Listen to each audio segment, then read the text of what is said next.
அன்பினர்களே, ஆப்பிரிக்காவின் அதாவது ஆப்பிரிக்கா கண்டத்தில் ஆப்பிரிக்கா நாட்டுல மாலி என்ற நாட்டுல சுபகு தொழுகையின் போது ஒரு தற்கொலை தாக்குதல் ஒன்றும் நீரடி தாக்குதல் ஒன்றுமாக அங்கு அந்த மாலி நாட்டின் பாதுகாப்பு அமைச்சரும் பொதுமக்களுமாக 100க்கும் மேற்பட்ட பொதுமக்கள் பலி. நீரடி சண்டையில 200 பயங்கரவாதிகள் பலியாகிறாங்க. இந்த மாலி நாட்டுல இலங்கட இராணுவத்தினர், நம்ம நாட்டு ஆமிக்காரங்க 100 பேர் நினைக்கிறேன், 100 பேருக்கிட்ட UN ஐக்கிய நாடுகள் சபையின் பீஸ் கீப்பிங் போர்சஸ் அமைதி காக்கும் படையா இருக்கிறாங்க. இந்த அமைதி காக்கும் படையினர் யாரு? இலங்கைக்காரங்க. அங்க இது வந்துட்டு முற்றுமுழுதாக கருப்பின முஸ்லிம் மக்கள், கருப்பு முஸ்லிம்கள். 95% முஸ்லிம்கள் வாழ்கின்ற நாடு. அங்க இருக்கிற அந்த ஒரு 12-10 வயசு பாப்பாக்களை நம்ம நாட்டு இராணுவமும் பாலியல் தொல்லை செஞ்சிருந்தாலும் அங்கேயும் அதில் ஒரு முறைப்பாடு இருக்குது, ஏகப்பட்ட முறைப்பாடு இருக்குது. அதாவது உள்நாட்டு போர் நீண்ட காலம் நடக்கு, தனி நாடு கேட்டு அடிக்கிறாங்க. மாலி நாடு இலங்கை நேரப்படி சனிக்கிழமை அதிகாலையில் நடந்திருக்கு. நம்ம நாட்டுக்கும் அவங்களுக்குள்ள வித்தியாசம் 5:30 மணி நேரம் வித்தியாசம். ஞாயிற்றுக்கிழமை செய்தி பரப்புறாங்க. சுபகு தொழுகையின் போது நடந்திருக்கு.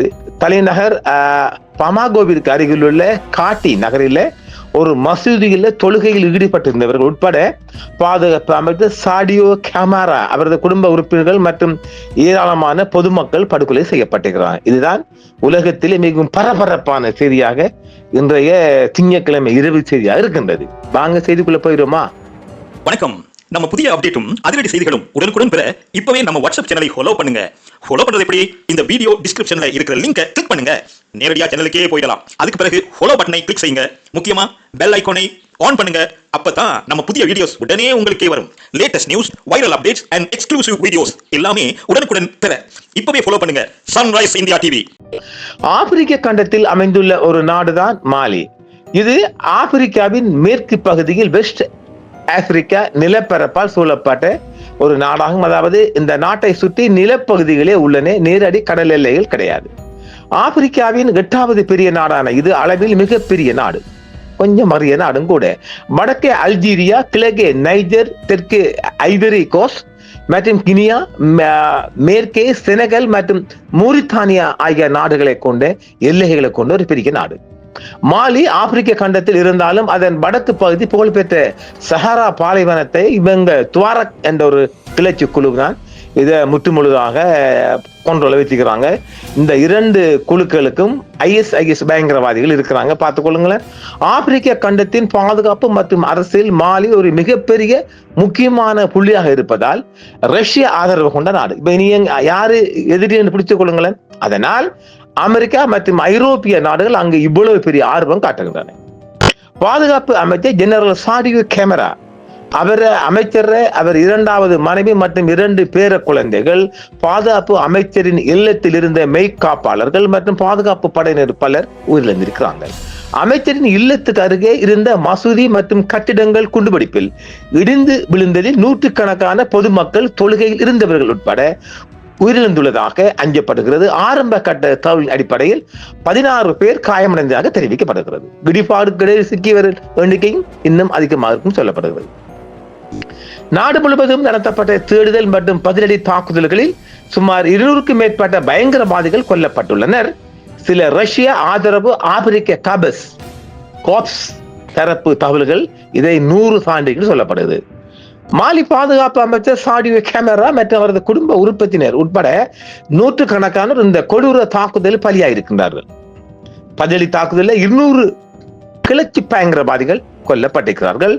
மாலி அரசாங்கத்தின் செய்தி தொடர்பாளர் ஜெனரல் புள்ள இராணுவக்காரர்கள் தான் இஷா உஸ்மான் கூலிபாலி முந்தைய நாள் காலை நடந்த கோழைத்தனமான பயங்கரவாத சம்பவங்களை தொடர்ந்து ஏற்பட்ட காயங்களால் பாதுகாப்பு அமைச்சர் மருத்துவமனையில் இறந்து போயதாக செய்தி தெரிவிக்கின்றார். 2 நாள் துக்க தினம்னு சொல்றாங்க. ஞாயிறும் திங்களும் செவ்வாய் நினைக்கிறேன், இந்த நாள் சொல்லல அவங்க. மாலி நாட்டின் மொத்த மக்கள் தொகையில் சுமார் 90% 95 வரை முஸ்லிம் மக்கள். மற்ற மதம் என்ன கிறிஸ்தவம் 3%, ஏனைய எல்லாம் அங்க சன்னி முஸ்லீம். யாரு? ஈராக் முஸ்லிம்கள் மாதிரி, இல்லாட்டி சவுதிக்காரங்க மாதிரி அப்படி எடுத்துக்கொள்ளலாம். மாலி ஒரு மதச்சார்பற்ற நாடாக பார்க்கப்படுகின்றது. ஒரு முஸ்லிம் பெரும்பான்மை நாட்டில், அதுவும் ஒரு மசூதிகளில் தொழுகை நடந்து கொண்டிருந்த நேரத்தில் இவ்வளவு பெரிய படுகொலை நடந்திருப்பதுதான் உலக நாடுகளை அதிர்ச்சி அடைய வைத்துள்ளது என்பதும், அதனால் தான் இஸ்லாமிய நாடுகளின் தலைமையமாக திகழும் ஈரானும் இந்த கடுமையான கோரச்சைகளை கண்டித்துள்ளது. மாலி நாட்டில் கடந்த சில ஆண்டுகளாக அரசுக்கும் அல் கொய்தா, நல்லா பார்த்துக் கொள்ளுங்க, அல் கொய்தா, ISIS போன்ற பயங்கரவாத அமைப்புகளும் இடையே கடும் போர் நடந்து வருகிறது. முஸ்லிம் நாடாக இருந்தாலும் அங்குள்ள மசூதியிலேயே இது போன்ற கொடூரங்கள் நடப்பது அந்நாட்டின் உள்நாட்டு பாதுகாப்பின் பலவீனத்தை காட்டுகிறது. மாலி நாடு தற்போது ஒரு ராணுவ ஆட்சியின் கீழ் உள்ளது.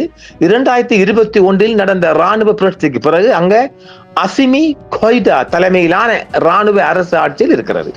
உயிரிழந்த பாதுகாப்பு அமைச்சர் சாடியோ கேமரா இந்த ராணுவ அரசாங்கத்தின் மிக முக்கியமான மற்றும் சக்தி வாய்ந்த தூணாக கருதப்பட்டவர். ரஷ்யாவின் வாக்னர் குரூப் தான் இதுக்கு இருக்கிறாங்க. அதாவது மாலி அரசு தனது பாதுகாப்பிற்காக பிரான்ஸ் மற்றும் ஐரோப்பிய நாடுகளின் உதவியை உதறிவிட்டு ரஷ்யாவின் வாக்னர் குழு என எனப்படும் தனியார் ராணுவ அமைப்பின் உதவியை பெற்று வருகிறது. பாதுகாப்பு அமைச்சர் சாடியோ கேமரா தான் இந்த ரஷ்யா மாலி பாதுகாப்பு ஒப்பந்தத்திற்கு முக்கிய மூளையாக செயல்பட்டவர். எனவே இவரின் படுகொலை ரஷ்யாவிற்கும் அந்த பிராந்தியத்தில் ஒரு பெரிய பின்னடைவாகும் என்று பார்க்கப்படுகிறது. மாலியின் வடக்கு மற்றும் மத்திய பகுதியில் அதாவது JNIM அல் கொய்தா சார்பு மற்றும் ISGS என்ற 2 தீவிரவாத அமைப்புகள் உள்ளது. இவர்கள் அரசு படைகள் மீது மட்டுமல்லாமல் தங்களுக்கு ஆதரவு தராத சாதாரண முஸ்லிம் மக்கள் மீதும் மசூதிகள் மீதும் தாக்குதல் நடத்துவதை ஒரு உத்தியாக கொண்டுள்ளனர். மதச்சார்பற்ற இராணுவ அரசுடன் மக்கள் ஒத்துழைக்க கூடாது என்பதையே வலியுறுத்தவே மசூதி தொழுகையின் போது இந்த தாக்குதலை நடத்தியுள்ளனர். அதிகாலை 5 மணி முதல் 5:30 மணிகளவில் விடியற் காலை சுபகு தொழுகையின் போது இந்த தீவிர தாக்குதல் நடத்தப்பட்டிருக்கிறது. தற்கொலை தீவிரவாதி வெடிகுண்டு நிரப்பப்பட்ட வாகனத்தை அமைச்சரின் இல்லத்தில் மோதி வெடிக்க செய்து இது ஒரு கொலையாக பார்க்கப்படுகிறது. தாக்குதலின் போது காயமடைந்த பாதுகாப்பு சாடியோ கேமரா உடனடியாக மருத்துவமனைக்கு கொண்டு செல்லப்பட்ட நேரத்தில் ஞாயிற்றுக்கிழமை மாலை இறந்திருக்கிறார். பாதுகாப்பு சாடியோ கேமரா இலக்கு வைக்கப்பட்ட அந்த தாக்குதலில் வெடிபொருட்கள் நிரப்பப்பட்ட காரை செலுத்தி வந்த ஒரு தற்கொலை குண்டுதாரி சூசைட் பம்பர் அமைச்சரின் வீட்டு வாசலில் மோதி வெடிக்க செய்துள்ளான். குண்டுவெடிப்பை தொடர்ந்து அங்கு அமைச்சரின் பாதுகாப்பு குழுவினருக்கும் பயங்கரவாதிகளுக்கும் இடையே கடும் துப்பாக்கி சண்டை ஃபயர் ஃபைட் நடந்திருக்கிறது. அரசு தரப்பு தகவலின்படி தற்கொலை குண்டுதாரியை தவிர அங்கு ஊடுருவ முயன்ற பல பயங்கரவாதிகள் அமைச்சரால் மற்றும் அவரது பாதுகாப்பு படையினரால் சுட்டுக் கொல்லப்பட்டிருக்கிறார்கள். மாலி நாட்டின் ஒட்டுமொத்த பாதுகாப்பு படையினரின் பதிலடி தாக்குதலில் அந்த நாள் முழுவதும் நடந்த பல்வேறு மோதல்களில் சுமார் 200க்கும் மேற்பட்ட பயங்கரவாதிகள் கொல்லப்பட்டதாக மாலி ராணுவம் தெரிவித்துள்ளது. பாதுகாப்பு அமைச்சர் சாடியோ கேமரா படுகாயமடைந்து மருத்துவமனை உயிரிழந்திருக்கின்றார். ஒரு கார் கொண்டு ஒரு நாட்டின் பாதுகாப்பு அமைச்சரின் இல்லத்தையே தரைமட்டமாக்கி அருகில் இருந்த மசூதியையும் செய்து வந்தது வெடிபொருளின் வீரியத்தை காட்டுகிறது. மிகப்பெரிய பவர்ஃபுல் பாம். இந்த தற்கொலை தாக்குதல் மற்றும் குண்டுபிடிப்பு ஆகிய 2 இணைந்த ஒரு கொடூர தாக்குதல் ஆகும். ஒரு தற்கொலை படை தீவிரவாதி வெடிபொருட்கள் நிரப்பப்பட்ட வாகனத்தை செலுத்திக் கொண்டு வந்து பாதுகாப்பு அமைச்சர் சாடியோ கேமரா தங்கியிருந்த வீட்டின் மீது மோதி வெடிக்க செய்துள்ளான். இந்த வெடிப்பின் அதிர்வினால் அமைச்சரின் வீடு முழுமையாக இடிந்து விழுந்திருக்கின்றது. அந்த இடிபாடுகளில் சிக்கினார் அமைச்சர். அவரது 2வது மனைவி மற்றும் 2 பேர குழந்தைகளும் இறந்து போயிருக்கிறாங்க. அமைச்சரின் வீட்டுக்கு அருகிலேயே ஒரு மசூதி இருந்துள்ளது. இது மிகப்பெரிய குண்டுவெடிப்பின் தாக்கத்தால் அந்த மசூதியின் ஒரு பகுதியும் இடிந்து விழுந்துள்ளது. இந்த சம்பவம் விடிய காலை தொழுகையில் ஏற்பட்டிருக்கிறது. இந்த தாக்குதல் அல் கொய்தாவுடன் தொடர்புடைய ஜமாத் நுஸ்ரத் அல் இஸ்லாம் வால் முஸ்லிமின் மற்றும் ஃபிலா அஸ்வாட் லிபரேஷன் ஃப்ரண்ட் அதுதான் FLA ஆகிய பயங்கரவாத அமைப்புகள் நடத்தியுள்ளன. இது மாலி நாட்டின் தலைநகர் பமாகோ மற்றும் அதன் சுற்று வட்டார பகுதியில் ஒரே நேரத்தில் நடத்தப்பட்ட மிகப்பெரிய ஒருங்கிணைந்த தாக்குதல். பாதுகாப்பு அமைச்சரையே குறிவைத்து அவரது வீட்டிலேயே தற்கொலை தாக்குதல் நடத்தியிருப்பது மாலி நாட்டின் ஒட்டுமொத்த பாதுகாப்பையும் கேள்விக்குறியாக்கிறது.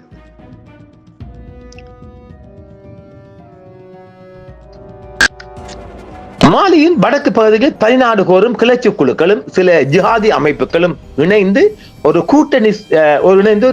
கூட்டணியாக செயல்படுகின்றன. இவர்கள் சமீப காலமாக மாலி ராணுவம் மற்றும் ரஷ்ய வாக்னர் படைக்கு எதிராக பெரிய அளவிலான கொரில்லா தாக்குதல்கள் நடத்தி வருகின்றனர். அமைச்சரின் வீட்டை துல்லியமாக தாக்கிய விதம் இவர்களுக்கு உள்நாட்டிலேயே யாரோ உதவி செய்திருக்கலாம் என்றும் சொல்லப்படுகிறது. பாதுகாப்பு அமைச்சர் சாடி கேமரா சாதாரணமானவர் அல்ல என்றும் மாலிக்கும் ரஷ்யாவுக்கும் இடையான பாதுகாப்பு பாலமாக இருந்தவர் என்றும் சொல்லப்படுகின்றது. மாலியில் இருந்து பிரான்ஸ் மற்றும் ஐரோப்பிய படைகளை வெளியேற்றுவதில் முக்கிய பங்கு வகித்தவர். எனவே இந்த தாக்குதலை ஒரு பயங்கரவாத அமைப்பே நேரடியாக செய்திருந்தாலும் அதன் பின்னணியில் மேற்கத்திய உளவு அமைப்பான நம்ம பெரிய நாட்டின் மிகப்பெரிய ஒரு உளவு அமைப்பும் பிரெஞ்சு உளவுத்துறை மறைமுக தூண்டுதல் இருக்குமோ என்ற அச்சமும் வந்திருக்கின்றது. அதாவது நம்ம பெரிய நாடு சொல்லுகின்றது தெரியும் தானே, அந்த மூணாவது ஆங்கில எழுத்திலிருந்து வரும் இல்லையா, அந்த அமைப்பு தான் அது வருகிறது. அதாவது ரஷ்யாவின் பிடியில் இருந்து மாலியை மீண்டும் தங்கள் செல்வாக்குகள் கொண்டு வர ரஷ்ய ஆதரவு அமைச்சரை நீக்குவது என்பதில் அவர்களின் பாரிய திட்டம். இப்ப விளங்கிக் கொள்ளுங்களேன். ISISக்கு யாரு உதவி கொடுக்குறாங்க, அல் கொய்தாக்கு யாரு உதவி, அதை பார்த்துக் கொள்ளுங்க. அல் கொய்தாவுடன் தொடர்புடைய ஜமாத் நுஸ்ரத் அல் இஸ்லாம் பல் முஸ்லிமின் என்ற அமைப்பு இந்த தாக்குதலுக்கு முதன்மையாக உரிமை கோரியுள்ளது. பாதுகாப்பு அமைச்சர் சாடிய கேமரா தங்கியிருந்த வீட்டு கிட்ட இருந்தும் ராணுவ தளம் மற்றும் அவரது இல்லத்தின் மீதும் கார் கொண்டு தாக்குதல் நடத்தியது தாங்கள் தான் என்றும் அவர்கள் அறிக்கை வெளியிட்டுள்ளது. மாலி தலைநகர் பமாகோ அருகே மற்றும் விமான நிலையம் மீதான தாக்குதலுக்கும் இவர்களே பொறுப்பேற்றுள்ளனர். வடக்கு மாலியைச் சேர்ந்த துவாராத் கிளர்ச்சி குழுவான அசபாத் விடுதலை முன்னணி தாங்களும் இந்த தாக்குதலில் இணைந்து செயல்பட்டதாக அறிவித்துள்ளனர். மாலி வரலாற்றிலேயே முதல் முறையாக ஒரு பயங்கரவாத அமைப்பும் மற்றும் ஒரு பிரிவினைவாத அமைப்பும் இணைந்து இவ்வளவு பெரிய ஒருங்கிணைந்த தாக்குதலை நடத்தியுள்ளது உலக பார்வையில் மிகப்பெரிய வியப்பை ஏற்படுத்தி இருக்கின்றது. மாலியில் இருக்கும் ராணுவ ஆட்சியை அகற்றுவதே தங்களின் நோக்கம் என்று அவர்கள் விடுத்துள்ள அறிக்கையில் தெரிவித்துள்ளார்கள். ரஷ்யாவின் வாக்னர் படையினர் மாலியை விட்டு வெளியேற வேண்டும் என்றும் அவர்கள் எச்சரித்துள்ளனர். பாதுகாப்பு அமைச்சர் சாடிய கேமரா ரஷ்யாவின் மிக நெருங்கிய நண்பர் என்பதால் அவரது படுகொலைக்கு பதிலடியாக ரஷ்யா தனது ஆப்பிரிக்க கேப்ஸ் முன்னாள் வாக்னர் குழு படைகளை மாலியில் இன்னும் அதிகப்படுத்தியுள்ளது. ஏப்ரல் 26 மற்றும் 27 இந்த தேதிகளில் மாலியின் வடக்கு பகுதியில் வான்வழி தாக்குதல்களை ரஷ்ய போர் விமானங்கள் தீவிரப்படுத்தியுள்ளன. அமைச்சரின் ரத்தத்திற்கு பழி வாங்கப்படும் என்று மாலி ராணுவ அரசு சபதம் இட்டுள்ளது. இந்த தாக்குதலுக்கு அல் கொய்தா உரிமை கோருகின்றாலும் ஒரு நாட்டின் பாதுகாப்பு அமைச்சரின் வீட்டை இவ்வளவு துல்லியமாக தகர்க்க தேவையான உளவு தகவல்களை இன்டெலிஜென்ஸ் அவர்களுக்கு எங்கிருந்து கிடைத்தன என்பதுதான் இப்போதைய கேள்வி. அப்படியானால் மாலியின் ராணுவத்துக்குள்ளும் ஊடுருவி விட்டார்கள் என்று அர்த்தம். நடக்கிறது. மாலி உளவுத்துறைக்குள் இருக்கும் சில கருப்பாடுகள் மற்றும் சில மேற்கத்திய உளவு அமைப்புகள் இணைந்து இந்த தகவல்களை வழங்கியிருக்கலாம் என சந்தேகிக்கப்படுகிறது. குறிப்பாக பிரான்ஸ் மற்றும் யுக்ரைன் நாடுகள் மாலி கிளர்ச்சியாளர்களுக்கு ரகசியமான ஆலோசனைகளை வழங்குவதாகவே ரஷ்ய ஊடகங்கள் குற்றம் சாட்டுகின்றன. புனித மசூதியில் தொழுகையின் போது தாக்குதல் நடத்தியது இஸ்லாமிய விளிம்புகளுக்கு எதிராக வேண்டும் பார்க்கப்படுகின்றது. மிகப்பெரிய எதிர்ப்பும் கிளம்பி இருக்கின்றது. அமைச்சர் ஷாடியோ கேமரா படுகொலை செய்யப்பட்ட அதே நாளில் மாலியின் அண்டை நாடான நைஜர் மற்றும் புர்கினா பாசோ ஆகிய நாடுகளிலும் இதே போன்ற தாக்குதல்கள் நடத்த முயற்சிக்கப்பட்டுள்ளன.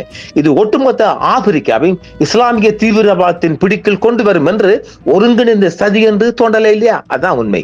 இது முற்றுமுழுதான் அளிக்கப்பட வேண்டும். FLA போன்ற குழுக்கள் ஒரு வல்லரசு அல்லது பலமான உளவு அமைப்புகளின் உதவியின்றி இவ்வளவு பெரிய ஒருங்கிணைந்த தாக்குதலை செய்ய முடியாது என்ற எமது வாதம். மாலி அரசுக்கு ஆதரவாக இருக்கும் ரஷ்யாவின் ஆப்பிரிக்க காப்ஸ் முன்னாள் வாக்னர் படைகளை உலகெங்கிலும் பலவீனப்படுத்துவதே இவர்களின் நோக்கமாகவும் பார்க்கப்படுகின்றது. ஆக இது சர்வதேச மட்டத்தில் சர்வதேச நாடுகளின் சதி திட்டத்தின் கீழ் இது இணைந்திருக்கின்றது. பயங்கரவாதிகள் சுட்டொழிக்கப்பட வேண்டும் என்பதும் நாம் உறுதியாக இருக்கின்றோம். மிகப்பெரிய ஒரு கொலை களத்தை அரங்கேறிக்கின்றோம். மீண்டும் மற்றொரு காணொளியில் சந்திப்போம். நேயர்களே வணக்கம். நம்ம புதிய அப்டேட்டும் அதிரடி செய்திகளும் உடனுக்குடன் பெற இப்பவே நம்ம வாட்ஸ்அப் சேனலை ஃபாலோ பண்ணுங்க. ஃபாலோ பண்றது எப்படி? இந்த வீடியோ டிஸ்கிரிப்ஷன்ல இருக்கிற லிங்கை கிளிக் பண்ணுங்க. நேரடியா சேனலுக்கே போயிடலாம். அதுக்கு பிறகு ஃபாலோ பட்டனை கிளிக் செய்யுங்க. முக்கியமா பெல் ஐகானை ஆன் பண்ணுங்க. அப்பதான் நம்ம புதிய வீடியோஸ் உடனே உங்களுக்கே வரும். Latest news, viral updates and exclusive videos எல்லாமே உடனுக்குடன் பெற இப்பவே ஃபாலோ பண்ணுங்க சன்ரைஸ் இந்தியா டிவி.